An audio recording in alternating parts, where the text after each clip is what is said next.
Hello guys and welcome to the channel. Today I'm going to show you how you can activate two WhatsApp application on your DOOGEE T20.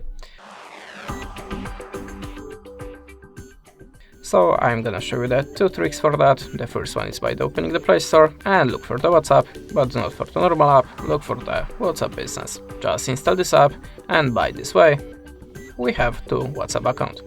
So that was our first method. Now the second one, go to the Play Store and look for the Dual Space app. Choose one of them and install. Sorry, we have to wait a second now.